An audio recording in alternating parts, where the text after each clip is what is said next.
Today we're going to be taking a look at some things that we want to consider when it comes to getting pieces published, getting manuscripts published. What are the things that we want to keep in mind to put us in the best position for success?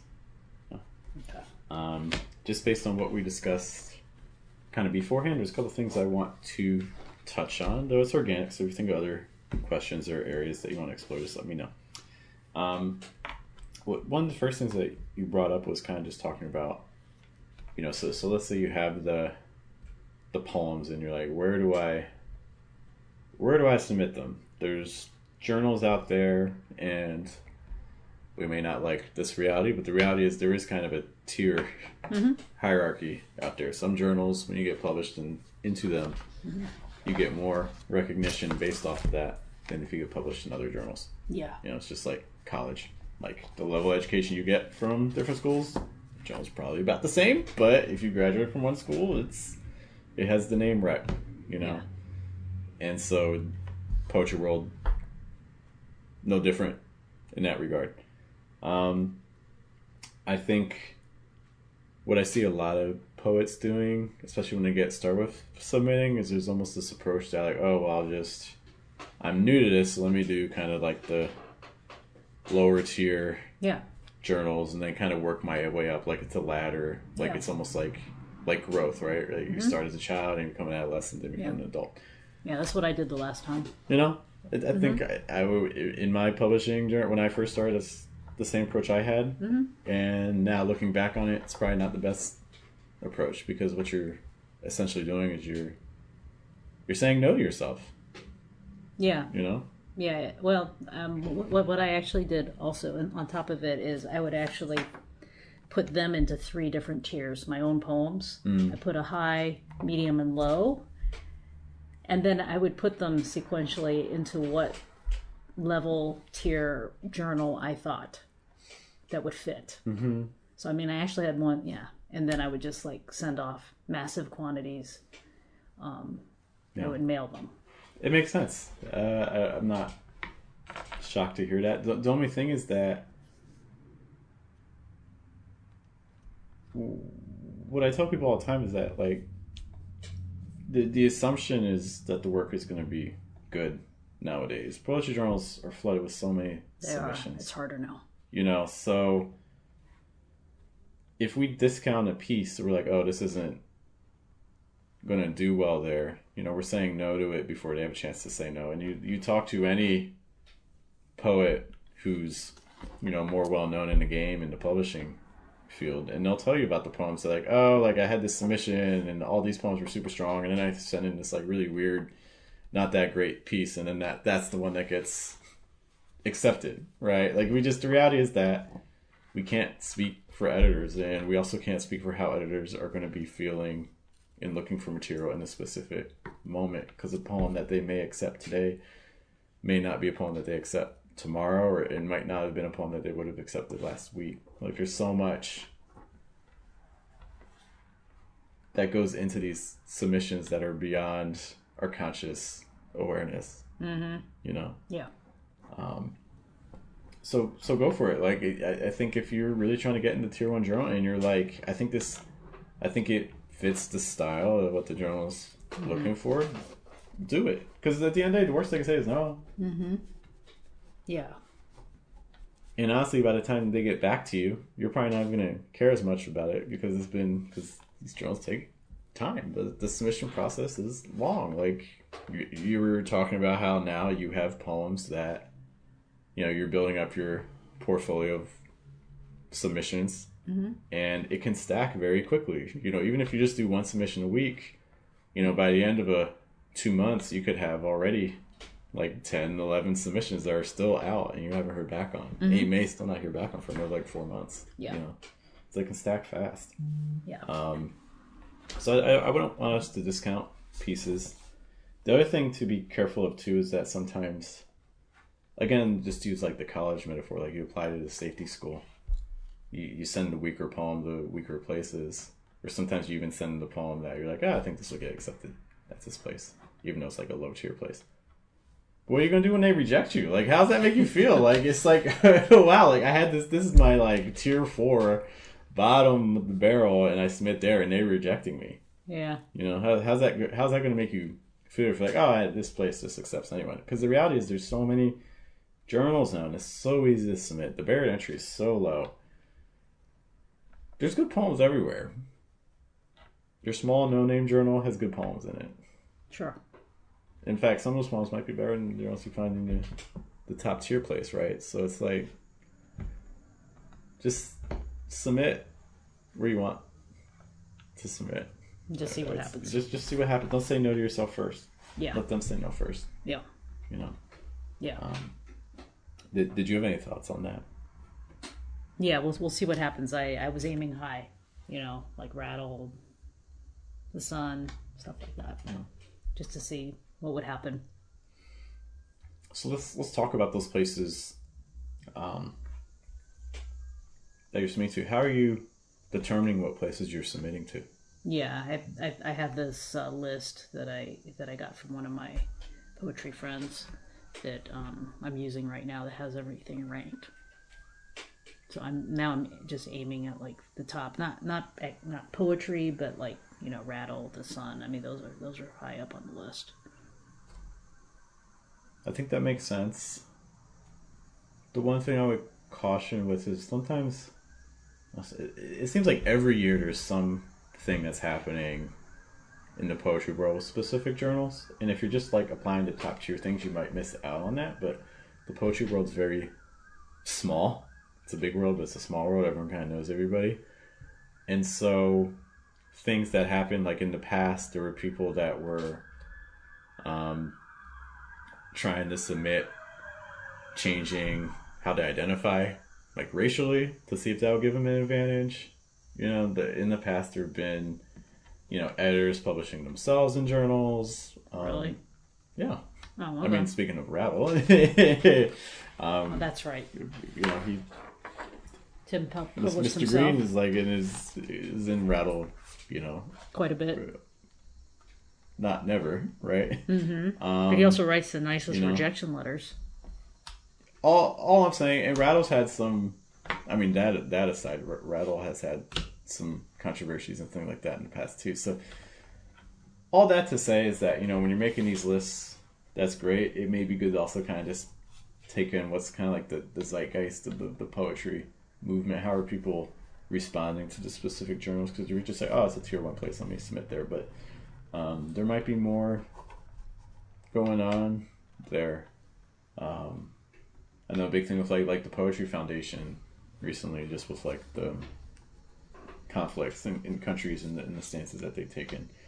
And that's not to say don't submit to those places, but it is saying to consider what it means to be submitting to those places in the times that you're submitting to them. Okay. Yeah. Because once you're in a journal, your name's attached to the journal. Mm-hmm. Yeah. Even if the times change. Mm-hmm. And you can always ask them to like take away, rescind your work and things, but it's once something's online, it's hard to scrub it. But you said in general, you're just kind of looking at like top tier places and then going there. Right now I am, versus the last time before I started again, right? Was in March or something. Mm-hmm. At that point, I was doing my old usual tier thing. Mm-hmm. But I was getting...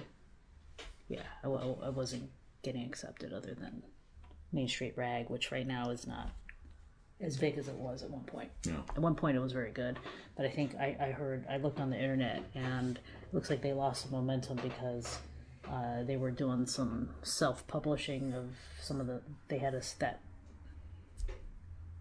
that self-publishing Pure Heart that they were doing, where it was self-publishing, so that kind of took some of the credibility away from that.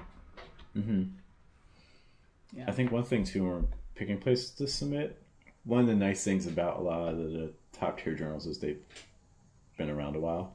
Mm-hmm. There are many new journals that do really good work.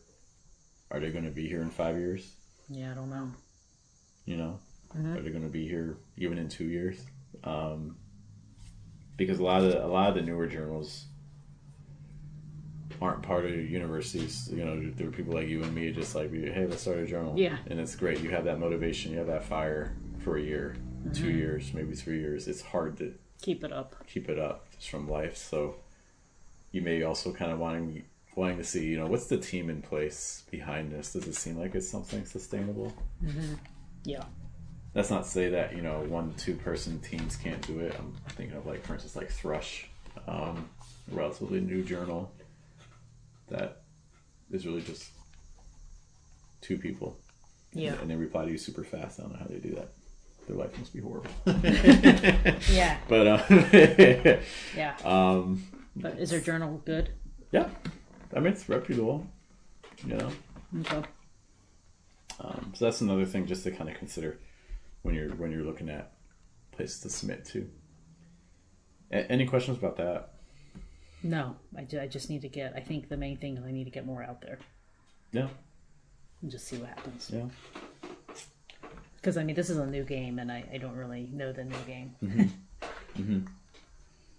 Yeah. Speaking of that, so some of the things you're doing, I know that you're applying to some contests and awards and things like that, grants, which means you're going to be dealing with judges. How are you handling that? So you're doing a submission and you're like, oh, this is going to get judged. What's your process for handling that? Yeah, what I do basically is I look at the judge's website and I try to see what type of poetry they write. That's what I do. Has that ever made you reconsider submitting to a place? I think so. There was one judge that was writing some very, very interesting poetry that I would not even write. I mean, it just wasn't even my voice. It was just very out there.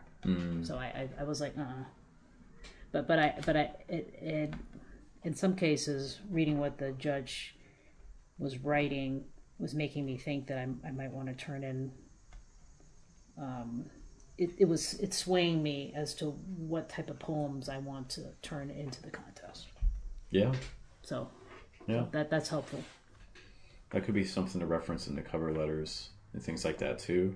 That could be things to reference even in the poems themselves. Like if you have a poem that, you know, was written in the style of one of the judges or something like that, you know, mentioning that, like after, put that in the poem, like after so and so, you know. It's hard with the judge. I'm glad to hear that it's made you reconsider some of the places you submit to. Like, oh, it's probably not going to be a good fit. It's hard too because a lot of times the judges they're not reading everything. They're reading the final batch that the first readers give them. Right. You know, so it has to make it through everything. Yeah. You know, the story I always tell is that I had a chapbook out that was a finalist twice in like a span of 6 months, and it was the same final judge both times. Like, well, I know. You know. Yeah, but keep on trying, Jeff. I know you're going to get through. Oh, it's all. I know it. It's all you were good. so close. I know. I know you're going to get through. It's all. My approach to poetry is very different now than 2 it years was ago. then. Yeah. Yeah. It's very different. It's okay. But I like that we're considering the judge and awareness of it. That's also where things, I mean, I hate to say it, but like there is, I don't want to say like a nepotism game, but there is a connections game in poetry too, and that's one of the reasons why doing retreats and fellowships, especially ones that involve the judges, just kind of attach your name to the work. Things like that can be very beneficial. Yeah. I'm gonna look. That's not mine. That might be. Oh, no, you should use it. It's fine. It's all good. That's yours, or It's mine. yes. You can use it too. So, I don't hoard pens. It's all good. We share. I mean, I can hoard if you want me to. No, you have to come. Very nice. Yeah. Listening. Yeah. So, that's why I'm thinking about applying to some fellowships and retreats. Yeah. Yeah, just to get more connections. Yeah. I know in the Asian American community, Kunde is really big. So you really attended that for nonfiction. Yeah, I asked her about that, and she told me that the poetry. Yeah, she told me the nonfiction was less competitive than the poetry. Nonfiction, everything tends to be less competitive. So I mean, at the same time, if you can link poetry to nonfiction, you know, that might be a Yeah. way to sneak into some things. Yep. You know, Yeah. So that's why I've been turning in some of my prose poems into the flash fiction or category. yeah. Yeah. See what happens. Because I've had some poetry that was actually poetry that got published as flash fiction years ago. Yeah. Because I mean, once you're published in a journal, that's the credential. Like, you don't have to say what category it was in. Yeah. You know. Yeah, and they said that an even easier category is writing reviews. I was going to say reviews, They said interviews, that's a good way. Things like that. Critical essays. Yeah. I don't quite know how to do it, but maybe I could try at some point. Yeah. Read critical essays. Read there's I don't know if I have it here. There's like the Art of series that's relatively popular, but just or even just analytical, just taking a poem and writing a page about the poem. Okay. Yeah. These are ways to get into journals. Yep. Let's talk about how you're finding places to submit to. You already mentioned earlier what you're doing, but how are you finding journals? Yeah, so I'm actually using I'm using Duotrope. Duotrope. I'm also using Chill Subs. Chill Subs. That list that I was telling you about, I can't remember what the list is, but from online with the rankings. There's like Clifford Garstag. I think that was what's him. his name? What he does is he compiles based on I think it's just push cards. I think that's literally the only criteria. Yeah, just who push cards and best American poetry. So it's like, take or leave the strategy for it, but that's how he comes up with his rankings for tiers. So that can at least kind of let you know what journals are putting out work that's winning awards, or at least 2 awards. Yeah. Submittable, the platform that we're using to submit poems for many places, that also has a Discover tab that's probably a little bit underutilized. That may be able to help you find things as well. Yep. I've been using that. Very helpful. There's the old strategy, just looking at the acknowledgement sections of books from poets that you enjoy. And one of the advantages of that is if you find some poets whose style mirrors yours, and you can see what journals they were accepted in, then you can reference that in their cover letters. Like, because a lot of times the poets will also identify a specific poem where your journal was found. So you could say, when you're writing your cover letter for submissions, you could say, I enjoyed so-and-so's piece in one of your previous issues. And it's all similar to the work I have here. Just having those little references to show your familiarity with the industry, right? I'll also say again, submitting nowadays is different than it was 10 years ago, 20 years ago, 50 years ago, right? So even just you go on Instagram or like TikTok, look at like hashtags, like hashtag poetry contest or hashtag poetry, and just see what journals come up. Because that might be a new way to discover places as well. Because again, there's so many places out there to submit to. Like hashtag chapbook, hashtag chapbook contest, hashtag poetry sub. Just try different hashtags and see what comes up. You might be able to find some new journals that otherwise might not have been put onto before. Other questions about finding places? No, I think there's plenty of places. I think I just need to be patient, and I need to keep on working on revising and refining my poetry. Yeah. But it's helping me. It's helping me revise more and get more churned out. Yeah, I mean, once you have a goal, it kind of gives you a purpose for your work. Otherwise, you're just kind of going aimless, right? Yeah. So yeah. So, yeah, it's good. I just need to see when will I hit. But yeah, like I said, I stopped the tier thing. I'm just basically just going for it now. Okay. Because maybe the tier thing also, maybe a bad part about the tier thing is you've got certain ones that you're like, they're not good. But in reality, maybe those ones that you're saying, these should go to a low tier thing. Maybe in reality, some of those should be revised so that they become better poems. Instead of just saying, these aren't very good poems, or these are throwaway poems. It's that. I mean, it's also that fact that we don't know what these journals are going to be doing in the future. It's like the journal that today is relatively obscure. 5 years from now, might have some. Like the Paris Review when it started wasn't a big name journal. Rattle when it came out wasn't a big name journal. These things take time. It's not fair to assume we put a journal out and it's immediately going to kind of command that respect. These things take time. Yeah.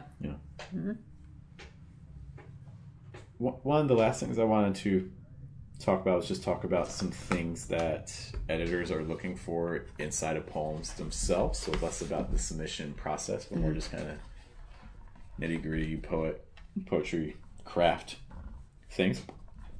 And I'm just going to kind of go through these quick. I got 5. And if you have deeper questions on them, I'm happy to discuss. But the first thing I would say is that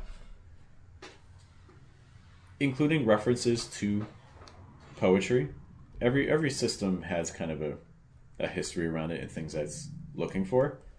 History, I mean, poetry is very rooted in things like mythology, Greek mythology, Roman mythology.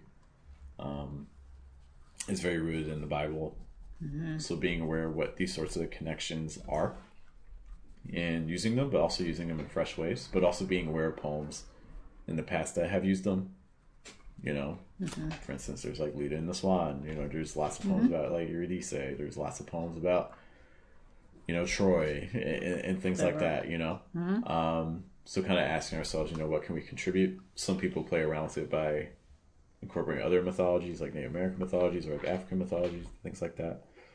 But also referencing, for instance, there's lines of poetry that are really famous, like if I say April is the... How do you finish that? April is the... What, season of discontent? Oh, no, we gotta read more Eliot. April is the cruelest month. Oh, yeah, I know. I knew that. Yeah. Or like, like the Red Wheelbarrow and stuff like that. Like there's... Carlos will... Yeah, so it's like just poems that are part of the canon. And we can have different thoughts on what the canon is and we can rebel against it, but there is, for this game that we're playing, there is an expectation of awareness of it. So or Emily Dickinson acknowledging it, right? And acknowledging it intentionally and mixing it up and changing it. This is where things like epigraphs are really helpful, because epigraphs show that you're reading. People... There was a very known poet I was working under for one of my fellowships, and she was talking about how for one of her contests the winner was a relatively new poet and hadn't had a lot of experience, and she felt bad because she was the judge that selected the poet. And on the one hand, it's like, it's nothing to feel bad about, but I understand it's conflicted. It's not something you should feel bad about. But I think what a lot of judges and people are in these positions of high selection for prestigious prizes, they're like, I want to also reward people who have been in the game and know the game, and not just people who just started yesterday. So and this person was a new poet that won a big award. Yeah. Oh, that's great. Yeah. I mean, that's impressive. I mean, I think it speaks to just the subjectivity of this. This isn't an objective. It's not like an objective science. There's a... Yeah. You're creating work that is very much dependent on the person who's reading it in the state of mind that they're in. Yeah. So on the one hand, yeah, it is great. I don't have an issue with that. I wouldn't have an issue, but I understand. I think there's a pressure on judges to not let that happen. There's a pressure on judges to you reward the person that's experienced. Sure. you don't reward the person that just Showed up. started. Right. You know, and we can debate how correct that sort of thinking is, but regardless, there is a pressure that people feel when they're selecting. So, with that in mind, by incorporating these references, we can demonstrate, hey, I know what I'm doing. Everything I put in my poem is intentional. Because the last thing you want is someone wondering, like, did they do this on purpose, or is this like an accident, but it's working? We want to be like, no, this is super. Everything here is really intentional. They did this for a reason. Okay. So that's the one way that you can show that you know what you're doing, is including those references. Okay. Other things that editors are going to be looking for, they're looking for turns. The turn, there is a formula to a poem. The turn is typically going to fall right around the 2/3 down in a poem, and then your final third is the kind of like the resolution of the turn. You see this in like sonnet structure.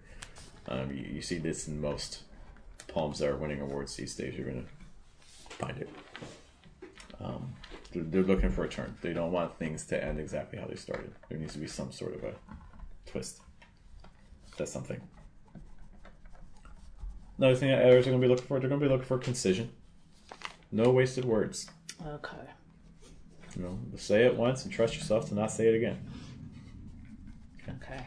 There's a lot of wasted words. Like, we don't need as many articles as we have. We don't need as many conjunctions as we have. We don't need as many prepositions as we have. We can get away with a lot less. Okay. And again, we're talking generalities here, but this is what I know. people are looking for. If you can cut it, then ask yourself, why is it there? Okay. And if the answer is I don't know, then maybe we should cut it. Okay. But if you have a reason for it, keep it. Right? Okay. I can do that. The next thing I would say is that I think very often, and I got this from Viby Francis, one of the separations between a good poem and a great poem is that a great poem has something weird in it. It's something strange. It's like, huh? Mm-hmm. But, and you don't even have to like it. But oftentimes, the more you think about it, the more you might end up liking it. But something that's really unusual. Mm.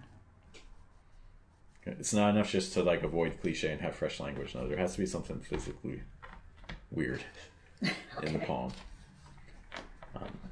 Whether it's like the premise, the situation, one of the characters behaviors, a word choice, a register, something that is like, what is happening here? Okay.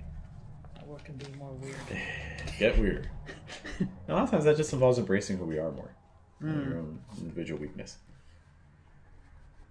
And then the last thing that I would say editors are really looking for is stakes. They look for stakes.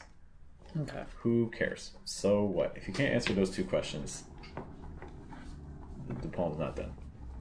Okay. If you're not sure how to raise the stakes, then ask yourself, what are the implications of what's happening for the speaker? And why does the speaker care about what's happening in the poem? Or why did the other characters care what's happening in the poem?